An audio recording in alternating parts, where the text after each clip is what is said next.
Nesse dia especial, quando nós já adoramos ao Senhor por meio das nossas canções e estamos aqui reunidos muito juntamente, apesar de estarmos fisicamente distantes, conectados em vários lugares do Brasil e do mundo, chegou a hora quando vamos dar uma atenção especial à Palavra de Deus.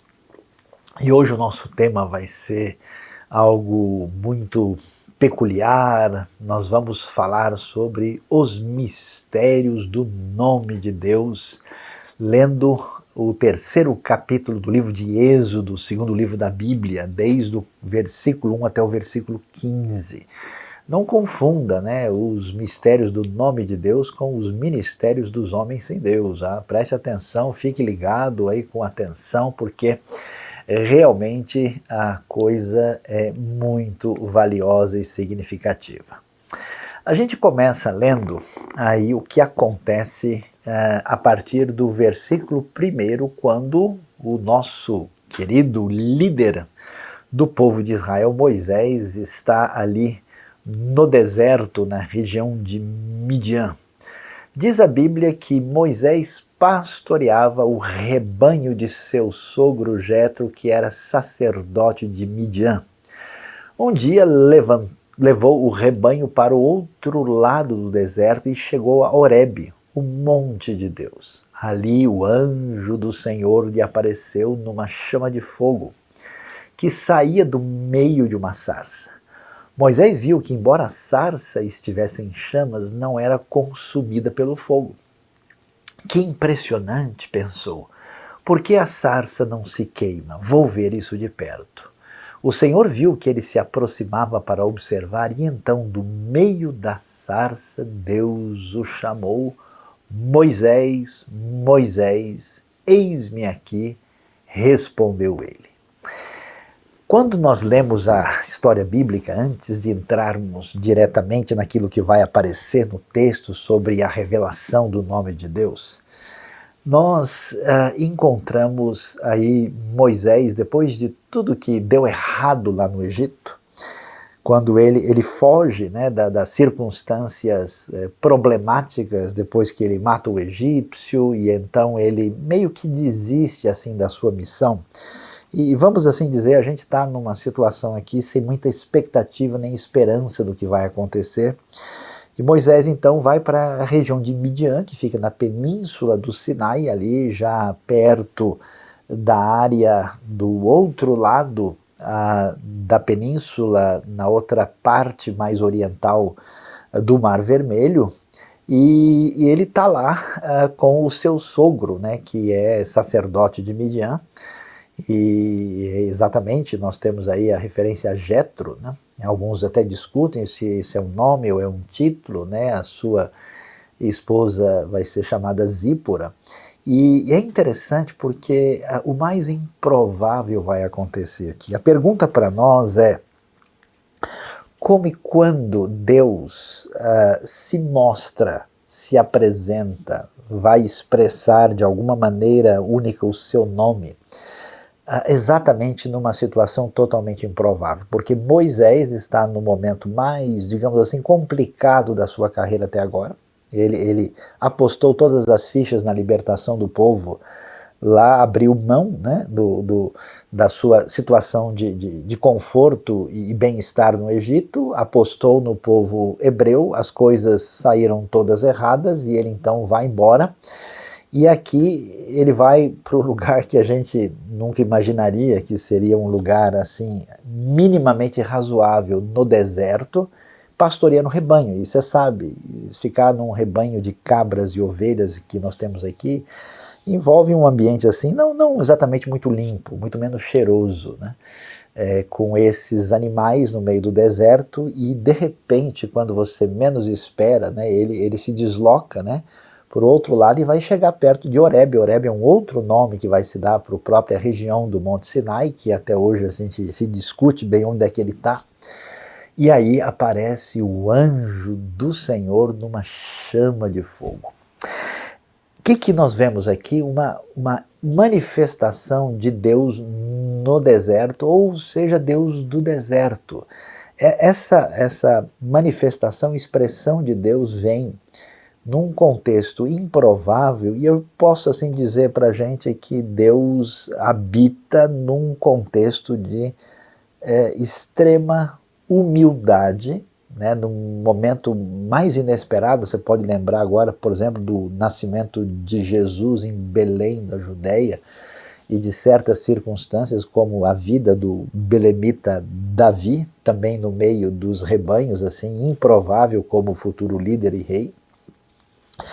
E esse anjo do Senhor, essa frase precisa prestar atenção, porque às vezes ela quer dizer um anjo de Deus. Observe bem na tradução que ela está com letra maiúscula. São poucas as ocasiões quando ela se refere a um anjo que é o próprio Senhor. Ou seja, Deus se manifesta numa chama de fogo que sai de uma sarça, uma planta do deserto, e Moisés assim observa que aquilo está pegando fogo, uma coisa que pode acontecer no deserto num dia bem quente, numa espécie de planta que já está meio seca, mas ele vê que aquilo queima, mas a planta não é consumida, ela não é queimada, ela não acaba. E então ele vê que coisa impressionante. E aí, por que essa sarça não se queima? E ele se aproxima para ver, e quando ele faz isso, do meio da sarça, Deus chama, e o chama pelo nome. Isso é absolutamente único, porque nós vemos Deus se manifestando nesse contexto absolutamente que marca a impossibilidade da força e do poder humano. Deus vai se apresentar na direção de libertar o povo de Israel. Possivelmente a sua manifestação aí extraordinária com chama de fogo está sugerindo não só aquilo que ele vai fazer como promessa e aliança, mas a purificação que ele faz em relação a esse povo. E ele se revela, mas de uma maneira que não é assim completamente direta, né? Aparece, depende da curiosidade, da reação de Moisés, e quando Moisés se aproxima, é muito especial. Deus o chama pelo nome, e então ele responde: eis-me aqui. Deus, que é o Senhor da trajetória humana, da trajetória que envolve o seu povo, que envolve Moisés, age de uma maneira completamente inesperada e da maneira mais humilde no ambiente menos provável possível. Então disse Deus: olha que coisa, não se aproxime. Tire as sandálias dos pés, pois o lugar em que você está é terra santa. Isso é muito curioso, porque a gente observa que Deus, ao mesmo tempo que faz esse movimento, né, nessa direção de proximidade em relação a Moisés, estabelece esse equilíbrio em que até um certo ponto ele vai ser revelado, mas uma certa distância deve ser mantida. E nesse encontro com Deus, né, é surpreendente, porque a gente está acostumado a ouvir a expressão terra santa ligado à terra de Israel, e aqui a terra santa não é a terra de Israel, né? Nós estamos aqui nas proximidades de Midian. Isso não faz parte dos detalhes mais específicos da geografia da terra, até porque o conceito é onde Deus está manifestado, a sua presença que define o lugar como santo, fora de uma ideia muito mística de um pedaço de chão sagrado. E então Deus diz: eu sou o Deus de seu pai, o Deus de Abraão, o Deus de Isaac, o Deus de Jacó. E aí o texto é muito bonito. Então Moisés cobriu o rosto, pois teve medo de olhar para Deus. Ou seja, nós entendemos que a nossa vida vai depender plenamente da nossa relação de conhecimento, proximidade, intimidade e temor a Deus. Quando Deus se revela a Moisés, Deus está dizendo o seguinte: Moisés, nós estamos aqui nesse lugar improvável, você está entendendo o que é proximidade, o que é distância em função de santidade. Há um equilíbrio dos elementos que marcam essa relação com Deus, e Deus diz: olha, Eu vou apresentar aqui o meu currículo. Eu sou o Deus que tenho atravessado a história das gerações desde o seu pai e de Abraão, de Isaac e de Jacó, o que é um elemento que marca, né, a promessa e a palavra divina construída através do tempo. E provavelmente Moisés, que carregou nas costas no peso da dor do seu povo, ele sentiu tanto que ele tentou libertar a coisa meio pela sua força e encarou todos os desafios e depois fez tudo errado, perdeu tudo e foi embora. E aí nós vemos Deus dizer para ele no verso 7, de fato tenho visto a opressão sobre o meu povo no Egito. Tenho escutado o seu clamor por causa dos seus feitores e sei quanto eles estão sofrendo. Uma palavra importante para nós que muitas vezes nas nossas orações repetidas, silenciosas, de dor, a gente imagina que como Deus parece não expressar nada de maneira concreta e visível, que ele não está vendo, sabendo, e Deus diz, olha, tudo que está acontecendo eu sei e eu estou escutando o clamor, né? E assim Deus, que é o Deus que se apresenta aqui como Deus da história, decide, né, agir, e ele diz, eu desci para livrá-los das mãos dos egípcios e tirá-los daqui para uma terra boa e vasta, uma terra assim chamada de espaçosa no original, onde há leite e mel com fartura. É uma terra muito fértil dentro daquele contexto de regiões desérticas e semiáridas. E então ele diz, essa terra onde, né, vamos nos lembrar, antes Abraão estava lá, né, eles ocupavam a terra, na época em que ele e Ló chegam lá, e teve todo o problema, desde Jacó, que eles tiveram que sair da terra por causa da fome, e a terra agora estava ali dominada pelos diversos grupos que acabaram assim ocupando esses espaços nessa época de vazio.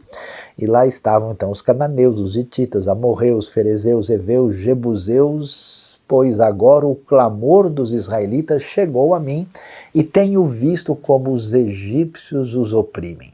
Então Deus se apresenta como conhecedor de todo esse cenário. E aí a coisa chama atenção. Porque Deus então vai falar com Moisés, depois que Moisés perdeu toda a expectativa, cometeu um erro terrível, que ele está sendo procurado no Egito, ele não tem qualquer disposição, ele já entrou numa outra atividade com o seu sogro, ele está no lugar, digamos assim, menos sagrado que se possa imaginar, longe de qualquer templo ou santuário ou qualquer coisa assim, no meio do deserto. Então Deus se revela, Deus, Senhor da história, vira para Moisés e disse, vá, pois agora eu o envio ao faraó para tirar do Egito o meu povo, os israelitas. E aí a coisa começa a ficar surpreendente e interessante. Moisés, que um dia sonhou com a grande missão da sua vida, que apostou a sua vida nisso e, digamos assim, o seu resultado foi frustração total, vira para Deus e faz uma pergunta muito interessante. Quem sou eu para apresentar-me ao faraó e atirar os israelitas do Egito? Essa pergunta tem muito a nos ensinar, porque estamos pensando falar aqui sobre o nome ou os nomes de Deus e o que há de tão especial e de misterioso, mas a gente precisa ver primeiro aqui qual é o nosso nome, né? Interessante, porque Deus chama o nome de Moisés, Deus trata ele individualmente, trata ele pessoalmente, né? E Deus sabe o nome dele, mas ele mesmo não tem a sua identidade bem definida. Então uma coisa muito significativa na nossa vida, que tem a ver com essa questão da relação com Deus, é que a nossa identidade está sempre em xeque, né? Quem somos nós? Quem é você? Quem sou eu? Somos um número de um documento que nos registra dentro de um determinado ambiente jurídico e social? Somos aquilo que algumas das nossas características nos definem? Somos a nossa profissão? Somos o que nós executamos? O que é exatamente somos? Moisés, nesse momento, no meio do deserto, né, entre o mau cheiro de uma ovelha e talvez o esterco de um bode, no meio de um ambiente como esse, a pergunta é, como assim? Eu, que já fali completamente, o que eu vou fazer lá? Afinal de contas, quem sou eu? Mi, ani.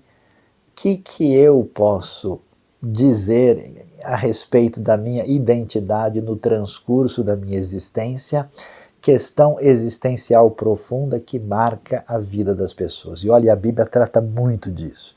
Toda vez que a gente quiser definir quem nós somos a partir da nossa atitude de independência e autonomia, sempre restará um vazio.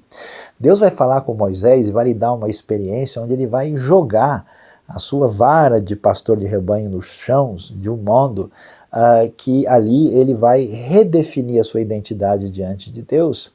E como é que isso se dá? Deus afirma: eu estarei com você. Esta é a prova de que sou eu quem o envia. Quando você tirar o povo do Egito, vocês prestarão culto a Deus neste monte.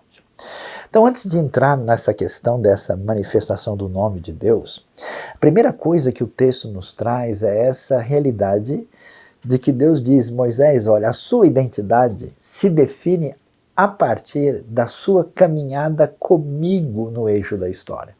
E você percebe bem que Deus não responde à pergunta. Isso é muito interessante. As coisas assim no texto, elas são tanto quanto misteriosas, porque elas não são objetivas no sentido de Deus responder: bom, qual foi a pergunta mesmo? Quem é você? Ok, vou dar uma lista aqui daquilo que define você como pessoa. Deixa eu dar a definição. Deixa eu abrir o dicionário celestial para dizer: Moisés é não. Ele responde à pergunta de quem sou eu, como eu estarei com você.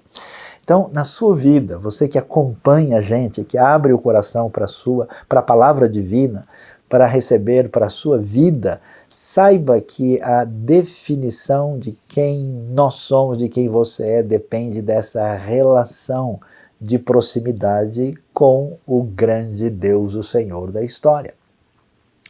E aí Deus diz para ele: olha, vocês, quando forem libertos através do que eu estou começando a fazer, por meio de vocês, vocês prestarão culto a Deus neste monte. Ou seja, essa relação de identidade plena vai se definir nessa compreensão do nosso propósito maior, que é servir, adorar a Deus, entrar na sintonia de reconhecê-lo da maneira que ele deve ser reconhecido. Moisés parece que não caminhou bem assim, né, com essa questão. Parece que isso não foi muito suficiente. O coração dele está cansado, né? Isso é uma coisa interessante na Bíblia, como aquelas chamadas grandes pessoas têm a sua trajetória fragilizada pelo seu cansaço, seus erros e equívocos. Moisés então pergunta: e quando eu chegar diante dos israelitas e lhe disser: o Deus dos seus antepassados me enviou a vocês, eles me perguntaram: qual é o nome dele? Que lhes direi? Uau, que pergunta estranha, porque a gente sabe, né, que Deus já se revelou, já deu o nome dele. A narrativa bíblica fala sobre o nome dele antes, lá atrás, né? E é interessante isso porque Moisés está saindo de um contexto egípcio, né? E cada um dos deuses egípcios tem um nome.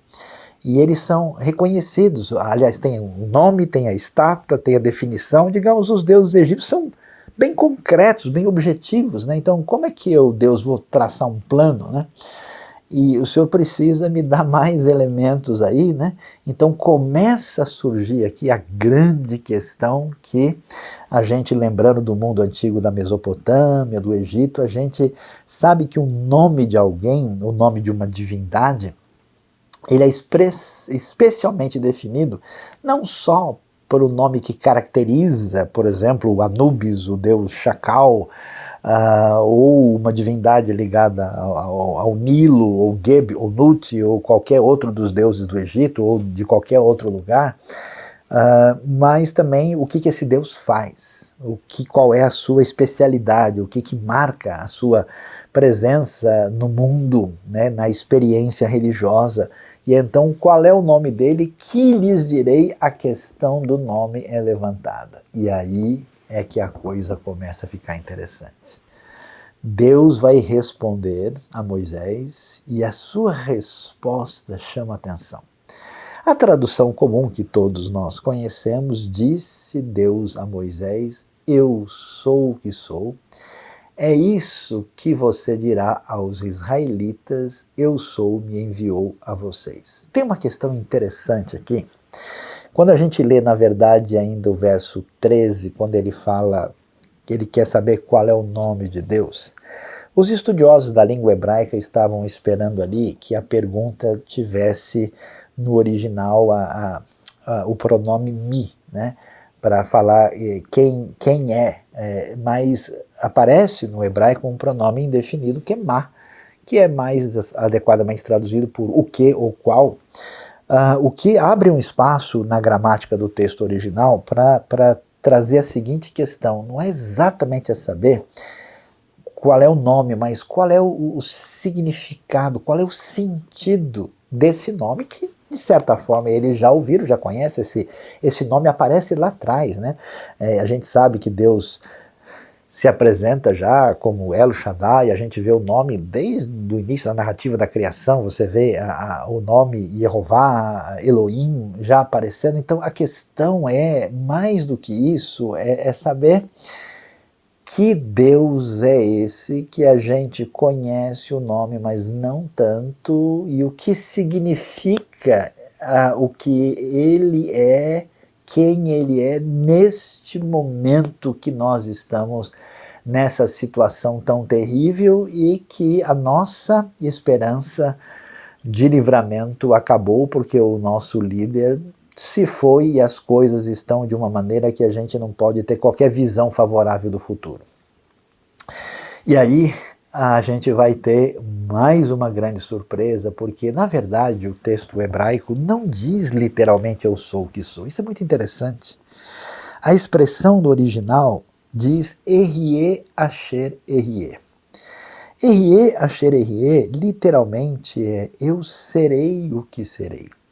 E muitos estudiosos aí tentam decifrar essa frase, que tem dois aspectos. Um é que o sentido do verbo no chamado incompleto, imperfeito, é uma coisa assim mais ligada ao futuro, e também é algo que tem um elemento de dinâmico, né? Não eu sou o que sou, mas aquele que vai estar sendo.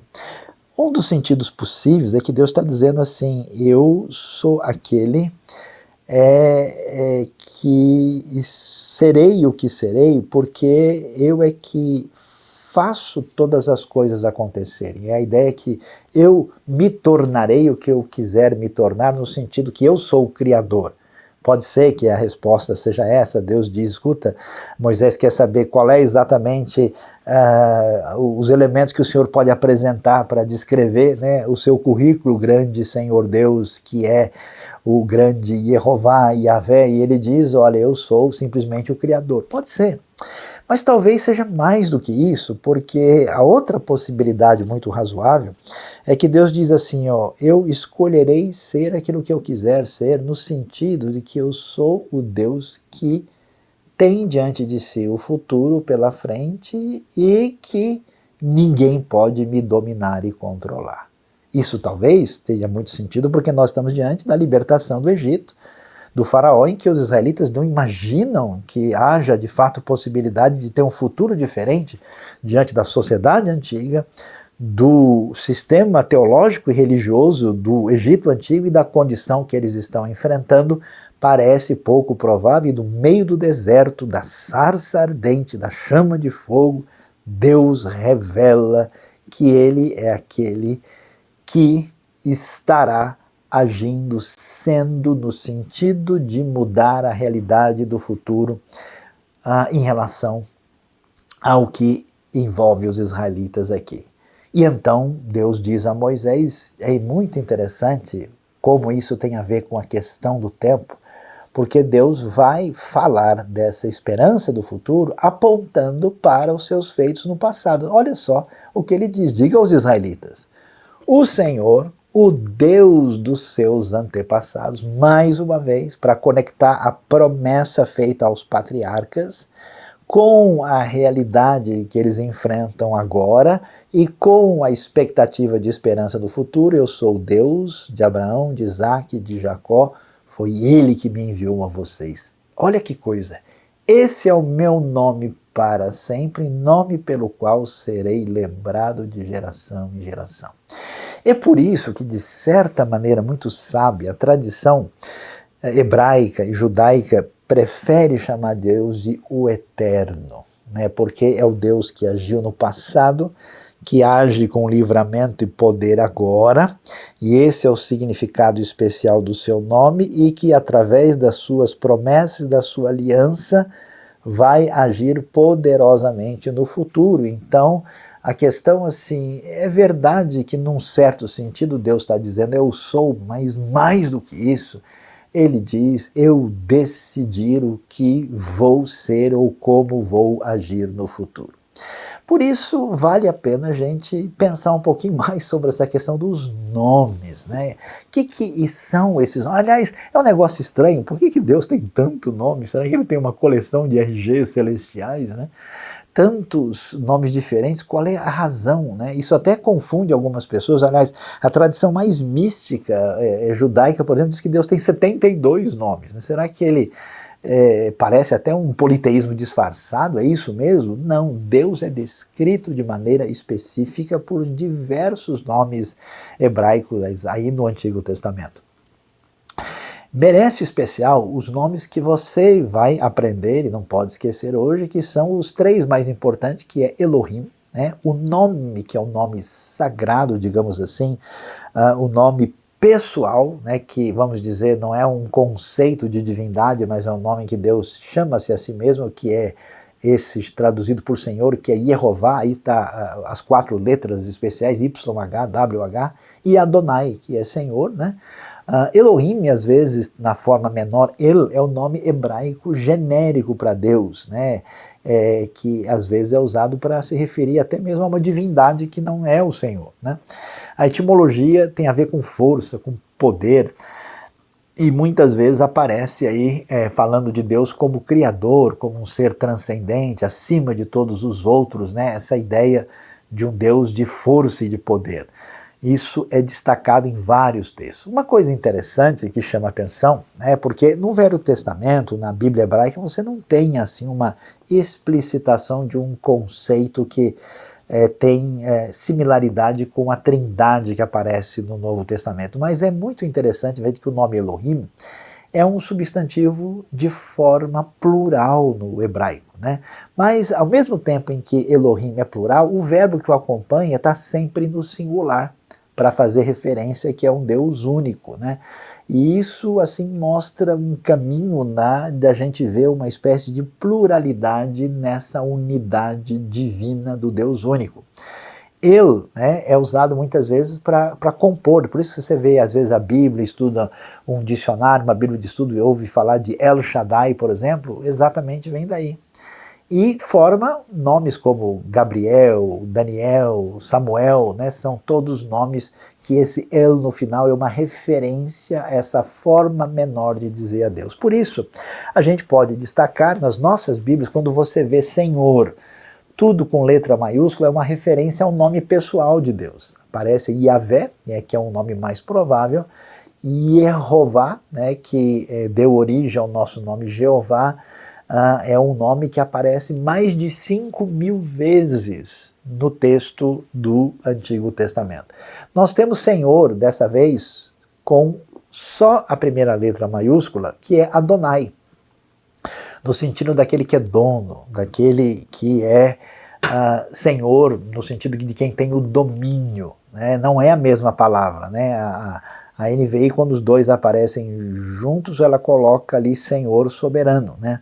A palavra Yahvé muitas vezes é traduzida por eterno, né? Existem outras traduções que aparecem aí. Deus, a palavra Deus aparece em El, Elohim e Eloá, né?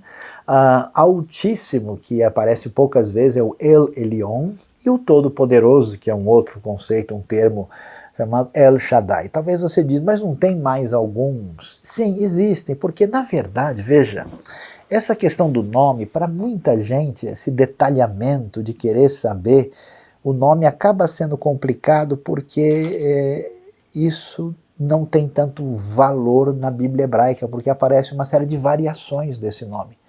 Você vai ver, por exemplo, Yahu aparecendo como uma espécie de forma menor do nome de Deus e colocado, por exemplo, no final, né? Por exemplo, Hisquiahu, Ezequias, né?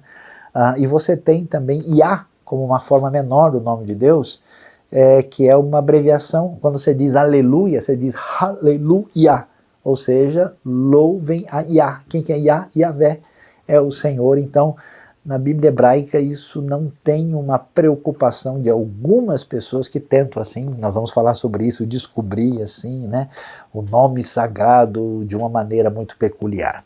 E o que a gente vai descobrir quando estuda mais sobre o assunto? O significado do Javé, ou Jeová, ou Yehová, é eu sou, no sentido mais imediato, e assim ele foi apropriado, né, pela tradição no Ocidente e entrou na cristandade, ou, como a gente mencionou, sempre estarei sendo, ou os judeus preferem chamar, com razão, o eterno, como também faz a Bíblia francesa.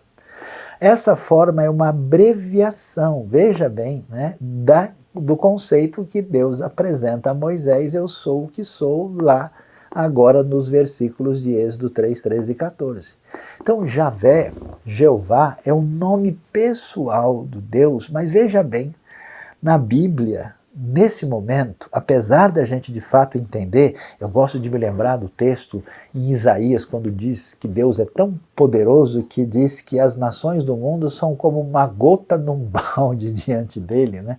Não tem dúvida que esse destaque aparece, mas mais do que isso, nós vamos ver que esse Deus, né, cujo nome é mais ou menos uma espécie de resumo do presente, passado e futuro do verbo ser no hebraico, quando a gente faz, né, uma ligação, a gente descobre isso lá, a gente vai ver que aqui ele aparece como nome pessoal do Deus vivo que age na história do seu povo.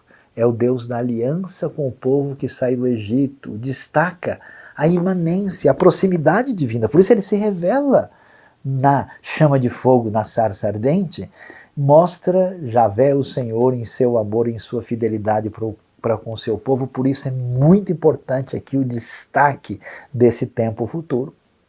Ao mesmo tempo, entendendo isso, a gente vai ver que o nome Adonai se refere ao senhorio de Deus. O significado literal é Senhor, mas nunca é usado Adonai para se referir ao ser humano. Existe Adon, uma coisa próxima, mas Adonai não, né?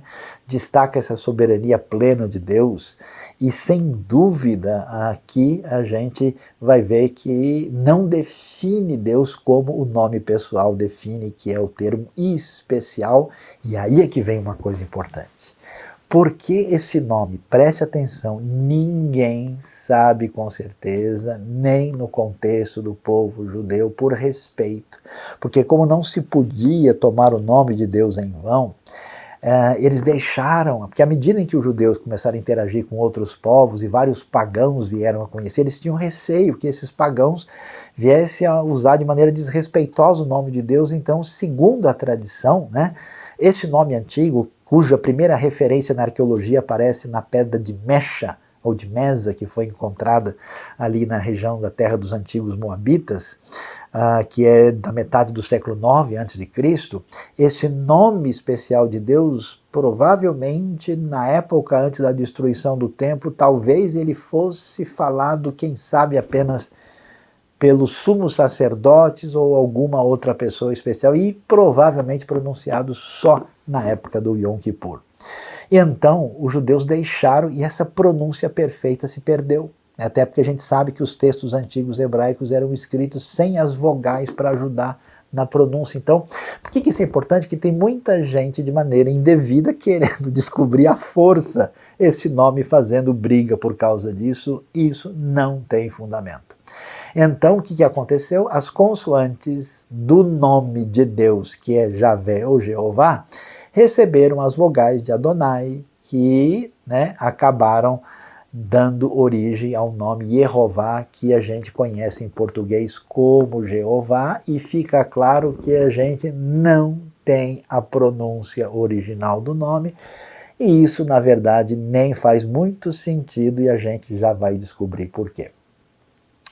Apesar disso, os estudiosos, os grandes pesquisadores, com base especialmente em transliterações gregas antigas, eles acham que o nome mais provável é Yahvé, ou seja, Javé em português. Talvez isso foi a pronúncia mais aproximada do nome original, né? Ainda há muitas controvérsias, tem gente que acha que essas letras até eram uma espécie de sigla que apontavam para aquilo que Deus fazia. Nós não temos elemento, o Deus que se revela faz questão em muitos aspectos de não se mostrar plenamente e até mesmo de se esconder. O próprio fato de que a sua grandiosíssima e extraordinária pessoa é intermediada apenas por meio de um nome já é algo que nos mostra isso. A nossa tradição consagrou Senhor. Quando você vê Senhor com letras maiúsculas, na sua Bíblia saiba que é uma referência ao nome de Deus como a tradução desse nome. E aí você pode ver como ele era escrito. Você vai ver aí em cima duas, né? Aquilo que seria o tipo de letra mais antigo, lá atrás do escrita semítica mais antiga que se pode ter, seria a forma que primeiro aparece ali com aqueles bonequinhos. A escrita que nós encontramos na arqueologia é a segunda, que você vê ali com aquela forma ali na parte de cima, do outro lado, que foi encontrado em várias inscrições a partir do século IX a.C., e do jeito que é escrito hoje, Yud, Rei, Vav, Rei, Yehová, o tetragramaton, o nome sagrado, que despertou inclusive um monte de coisas impressionantes. As pessoas começavam a dizer que quem falasse, os judeus na antiguidade desenvolveram uma tradição que se alguém falasse o nome ele teria poder sobre o mundo espiritual, poderia expulsar demônios, e aí surgiu todo um misticismo que ultrapassou o mundo judaico e gerou uma certa confusão. A gente pode ver aí uma série de nomes que você vê, né? Javé, o autoexistente, o eterno, Elohim é forte, Elolam, Deus eterno, El Shaddai, Deus todo-poderoso, El Elyon, Deus altíssimo, Adonai, Senhor soberano, Jeová Jireh, Jeová Nissi, Jeová Shalom, Jeová Tzidkenu, Jeová Shammah, Jeová Tsavaot, todos os nomes que dão referência a descrever Deus como ele é e como ele age. Você tem aí essa referência. E mais outros nomes, eu não vou nem ter condição de apresentar todos, mas esse conceito ultrapassa o Antigo Testamento e chega no Novo também, né? Você vai ter aí o Santo de Israel, Deus como Rocha, Abir, Gibor, Tzadik, Koné, Ancião de Dias, Altíssimo, o Abba, Pai, o Despotes do grego, que é Senhor, Theos do grego, Kyrios, vai aparecer no Novo Testamento, ou seja, são muitos nomes para descrever a Deus. E por que isso? O propósito da Bíblia é revelar Deus ao homem. Os nomes de Deus na Bíblia têm a finalidade de revelar para todos nós o caráter e os atributos do próprio Deus. Cada nome divino revela para nós como é que Deus deseja ser conhecido pelos homens. Esses nomes revelam quem Deus é e como ele age em relação ao ser humano. É por esse motivo que nós temos vários nomes na Bíblia. Isso é importante por quê? Porque senão as pessoas começam a entender coisa que o texto não está querendo dizer. Então cada nome revela uma característica específica de Deus. E aí que entra uma coisa importante, 2 caminhos perigosos na hora de lidar com os nomes ou nome de Deus. Um é uma fixação para achar um nome que pretensamente seria uma fórmula primeira original que não tem nenhuma base, nenhum fundamento na linguística séria, na pesquisa a respeito do assunto. E a segunda é achar que o nome de Deus é uma espécie de fórmula mágica que funciona para a pessoa ter o domínio, como se fosse uma varinha de condão que faz as coisas acontecer. Esse tipo de raciocínio errado, né, que a gente pronuncia o nome de Deus certo, né, como existe gente dizendo coisas indevidas sobre isso, que isso libera alguma espécie de energia espiritual poderosa que faz as coisas acontecer, como se fosse um ambiente mágico pagão. Não é isso, não é mágico. Diferentemente da visão bíblica, o pensamento mágico pagão realmente acreditava no poder autônomo da palavra. Você fala um negócio e ele pega, né? Ele tem poder autônomo. Assim. A ideia pagã é que o mundo é regido por forças ocultas que podem ser dominadas pelas pessoas que descobrem certas fórmulas. Por isso que você vê até na literatura, mesmo infantil, né? Abracadabra, abre de sésamo, você falou, a fórmula mágica acontece. Tem gente que quer lidar com Deus, com Jesus, com a vida espiritual assim, dizendo um negócio como se ele pudesse, né, rogar uma praga ou dizer uma coisa para ver se acontece. Não é esse o enfoque da Bíblia. Na Bíblia é Deus quem age, e não o homem que o controla por meio de formas. Aliás, o sentido mais fundamental do nome de Deus, quando ele diz Erie, Achei, Erie, é que eu decido o que serei e ninguém, nem o faraó, tem poder sobre mim para decidir nada. Eu sou Deus soberano. Então que história é essa de entrar por um caminho estranho desse? A maior confusão, talvez, que algumas pessoas desenvolvem é porque algumas pessoas lendo talvez João 14,14, Jesus diz: o que pedir em meu nome eu farei, né? Ah, então já sei, basta usar o nome de Jesus, aí as coisas vão acontecer. Será que é isso? Por que o nome de Jesus é importante? Pega o Evangelho de João, 7 momentos especiais, Jesus vai dizer: eu sou a água da vida, eu sou a luz do mundo, eu sou a ressurreição e a vida. Esse eu sou não é sem razão. Antes que Abraão existisse, eu sou, vai dizer Jesus. Jesus, de fato, João está mostrando Jesus plenamente divino. Então, nesse sentido, nós fazemos as coisas em nome de Jesus. Nesse sentido, o nome de Jesus tem poder. Dobre-se todo o joelho diante do nome. O nome realmente é importante. Jesus é o Senhor, Jeová salva. Inclusive, na condenação de Jesus, quando nós temos lá Jesus Nazareno, o rei dos judeus, você tem, né, no hebraico, Yeshua ha-Notzri ha-Melech ve-ha-Melech ha-Yehudim. Aparece as 4 letras exatamente do nome de Deus em hebraico. Então isso tem um sentido, mas espera aí, não quer dizer que basta você mencionar o nome de Jesus que tudo acontece de modo automático, não é esse o sentido do texto. Pedir alguma coisa em nome de Jesus quer dizer pedir segundo a sua vontade.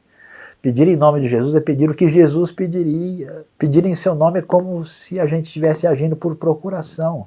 Não é a minha vontade que vai ser feita por meio de Jesus manipulando o sagrado. Não, Erie, Asher, Erie. Mas é a vontade dele que vai se realizar por meio da minha oração, submisso a Deus pelo poder do Espírito. O nome de Jesus não tem esse sentido. O uso mágico do nome de Jesus, atenção, não faz sentido. Nada pode estar mais longe da verdade. O nome divino tem real valor por causa do próprio Deus. O uso mágico do nome de Deus ou de Jesus não funciona como não funcionou no caso dos filhos de Seva. Lembra? Que chegaram lá para expulsar o demônio, levaram uma surra dos endemoniados porque eles foram falando em nome de Jesus e os demônios disseram: Jesus a gente conhece, Paulo também, quem são vocês? E como a gente viu, a coisa não funcionou. Diante disso, o que a gente percebe de tão especial e valioso naquilo que vai acontecer com a manifestação do misterioso nome de Deus na história bíblica? Quando Deus se revela, o Deus da história de toda a esperança, ele diz: eu serei o que serei, significa que eu entrarei na história e eu a transformarei. O povo de Israel, que não tem nenhuma esperança do futuro, que está escravo no ambiente religioso perverso de deuses falsos e não vê qualquer possibilidade de livramento e salvação. Deus revela a Moisés que ninguém pode controlar ou saber o futuro no qual Deus irá agir. Ele promete libertar os israelitas das mãos dos egípcios para levá-los para a terra de Canaã. Moisés e os israelitas iriam conhecer a Deus mais especificamente por meio dos seus atos, da sua ação poderosa e libertadora, mais do que por sua essência. Que a gente pensa, Deus está dizendo de maneira, olha, eu sou o ser supremo, como se ele estivesse dando aula de filosofia no deserto. Apesar de Deus sim ser o ser supremo, o foco do texto é que eles iriam conhecer o Deus pessoal que age na história com salvação, poder e esperança para fazer com que os seus propósitos se cumpram. Por isso, o que a gente descobre? Os nomes de Deus não são revelados para a gente colecionar nomes estranhos em línguas que a gente não sabe pronunciar. Eles não são dados para nós para a gente achar alguma fórmula assim de um nome original primeiro que a gente sabe falar melhor que todo mundo. Eles não são dados como algum elemento místico que a gente arrume uma fórmula especial de controlar o mundo espiritual à nossa disposição para fazer palavras de bênção ou de oposto de bênção. Não. Os nomes revelam para nós, primeiro, que Deus é Senhor. Ele está acima do faraó, dos deuses, de todos. Ele é o Senhor. Depois ele vai dizer na sua aliança, ele é um Deus único, não pode haver outros deuses que se comparem com eles. Os outros deuses, vai dizer Isaías, são pura ilusão. Ele é o Deus que se revela, mas cuja revelação estabelece um caminho de conhecimento crescente num Deus que é misterioso, que nos leva a confiar pela fé nele para ir aprendendo em comunhão e intimidade com Ele na nossa caminhada na direção do futuro. Ele é o Deus que é o fundamento de tudo. Quer dizer que Ele é a realidade última do universo. É a partir dele que todas as coisas se entendem e se explicam. É a partir dele que vem a nossa identidade. Por isso Ele é o Eu Sou. Ele é o Deus soberano, no sentido em que esse Deus ninguém pode controlá-lo. Por isso, ele é o Deus cuja revelação se define no caminho da proposta do que vai acontecer no futuro. Ele é Senhor do tempo e do espaço, ele é soberano, ele age da maneira mais improvável a partir do seu poder. Ele é o Deus da história, ele faz questão de ligar, ele define a nossa identidade e entendimento dizendo: eu sou o Deus de Abraão, de Isaac e de Jacó, eu sou o Deus que está aqui com você agora, eu sou o Deus que abre a porta de esperança para o futuro. Ele é o Deus salvador, ele escuta, ele é um Deus pessoal. Ele se apresenta a Moisés de maneira pessoal, ele fala em nome do seu nome pessoal devidamente explicado e ele aparece como um Deus que ouve o choro dos israelitas, um Deus que se condói com a sua dor e com a minha dor. Ele não quer revelar um nome para satisfazer uma curiosidade abstrata, mas ele mostra um cuidado, uma atenção especial para conosco, porque o Deus que se revela com o seu nome, o Deus que se esconde revelado no futuro, é o Deus da esperança no seu coração e no meu coração no dia de hoje. E para encerrar, eu queria apenas lembrar de um texto extraordinário que aparece em Êxodo 34, depois que Deus se revela a Moisés, liberta o povo por meio do Moisés e do Arão tão frágeis, liberta um povo que nem quer ser muito bem libertado, vence o maior poder militar e político do mundo. Lá na frente, depois que ele faz a aliança com Israel, e quando Israel fracassa nessa aliança e Deus vai entrar lá no projeto de redenção, no meio da celebração da sua presença no meio do seu povo, nesse contexto assim, entre as ordens para construir o tabernáculo e a execução, diz o texto em Êxodo 34, então o Senhor desceu na nuvem, permaneceu ali com ele e proclamou o seu nome, o Senhor. Ele disse o nome sagrado, Yahweh, Yahvé, e passou diante de Moisés proclamando. E o que Deus proclama? Deus diz nesse momento tão extraordinário: Senhor Deus, Senhor, Senhor, Deus compassivo, Deus vai dizendo, e misericordioso, paciente, cheio de amor e de fidelidade, que mantém o seu amor a milhares e perdoa a maldade, a rebelião e o pecado. Contudo, não deixa de punir o culpado. Castiga os filhos e os netos pelo pecado dos seus pais até a terceira e quarta gerações. Deus mostra sua justiça, seu poder na história e especialmente seu poder redentor, salvador, transformador, que hoje bate a porta do seu coração em nome do Deus eterno, para resgatar, redimir, perdoar e mudar a sua vida. Diante disso, nós temos a maior resposta que alguém pode ter diante do nome de Deus. Imediatamente Moisés prostrou-se, rosto em terra, e o adorou, dizendo. E aí Moisés abre um discurso, reconhecendo Deus que nem é, como ele é, como ele se apresenta. Agora é a sua vez. Não sei quais são as suas palavras. A de Moisés está lá, em Êxodo 34. Você pode satisfazer a curiosidade e olhar, mas o mais importante é que diante da revelação desse Deus tão poderoso, bondoso, salvador, justo e libertador, você apresente a Ele a sua vida, o seu coração nesse dia. E que o Deus, Senhor, o Eterno, Yahvé, Todo-Poderoso, nos abençoe. Amém. Você gostou desse vídeo? A IBNU tem muito material para abençoar a sua vida e de outras pessoas, então se inscreva no nosso canal e ative o sininho para receber as nossas notificações.